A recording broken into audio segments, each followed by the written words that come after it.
আসসালামু আলাইকুম। আমি রাকিব হোসেন বলছিলাম দক্ষিণ কোরিয়া থেকে। দেখতে পেতেছেন আমি দক্ষিণ কোরিয়ার একটা ফেমাস বিচের এখানে আছি। আ যেখানে BTS এর শো টো হইছিল আমার বিচে অনেক ভিড়। যাই হোক, এটা বিষয় না। আপনারা রিসেন্টলি আ আ চ্যানেল 24 এর বা বিভিন্ন চ্যানেলে হয়তোবা নিউজ দেখছেন যে কোরিয়াতে বলে স্ক্যাম করতেছে দালালরা বা কোরিয়াতে এত টাকা দিয়ে এসে আসলে কোনো ফিউচার করতে পারতেছে না স্টুডেন্টরা।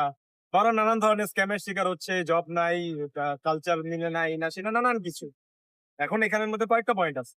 এখন আপনি এমন এজেন্সি দিয়ে আসবেন যারা ধরেন ১৫ লাখ ২০ লাখ টাকা আপনার থেকে নিয়ে নিবে ল্যাঙ্গুয়েজ প্রোগ্রামে বা ইপি প্রোগ্রামে, তাহলে তো এত এক্সপেন্স খরচ করে তো আপনার আসার দরকার নেই।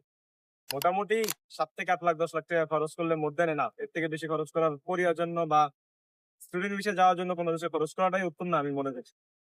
সেকেন্ড ইস আপনি যে দেশে আসবেন ওই দেশের ভাষা শিখে আসবেন, ওই দেশের কালচার শিখে আসবেন। আপনি জানেন যে ওটার কালচার ডিফারেন্ট। আপনি জানেন যে ওখানে আপনি ক্রিটিসিজম ফেস করতে হইতে পারে যেহেতু ভাষা ডিফারেন্ট।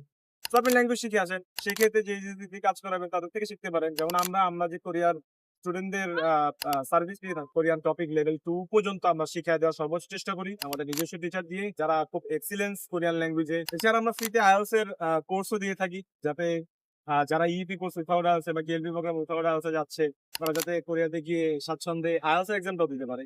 তো আপনারা চাইলে যারা আ আমাদের থ্রুতে কাজ করাইতে চান, কারণ কোরিয়াতে এজেন্সি ছাড়া অপশন নাই, এটা আপনি জানেন। আপনি যতটাই ঘাটাঘাটি করবেন ইপি, কেএলপি নিয়ে দেখবেন যে এজেন্সি ছাড়া অপশন নেই।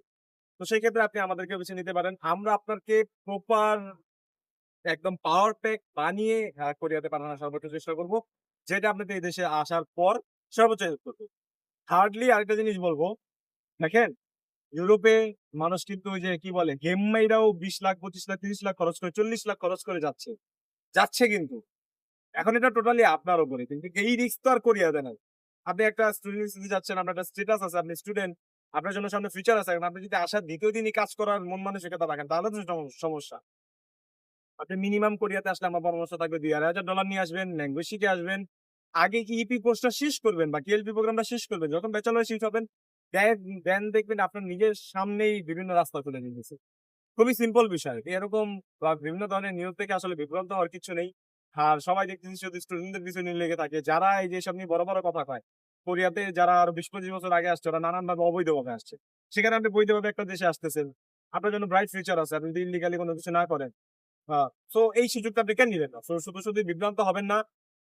যারা কোরিয়া নিয়ে ইন্টারেস্টেড তারা আমাদের সাথে যোগাযোগ করতে পারেন বা দ্রুততম সময়ে মাঠে নেমে পড়তে পারেন। কারণ সামনে ডিসেম্বর ইনটেক আপনাদের সামনে হাতছানি দিচ্ছে। আশা করি কোরিয়াতে যাওয়ার মাধ্যমে আপনাদের একটা সুন্দর ভবিষ্যৎ লিখিত হবে ইনশাআল্লাহ। ভালো থাকবেন, সুস্থ থাকবেন। আসসালামু আলাইকুম।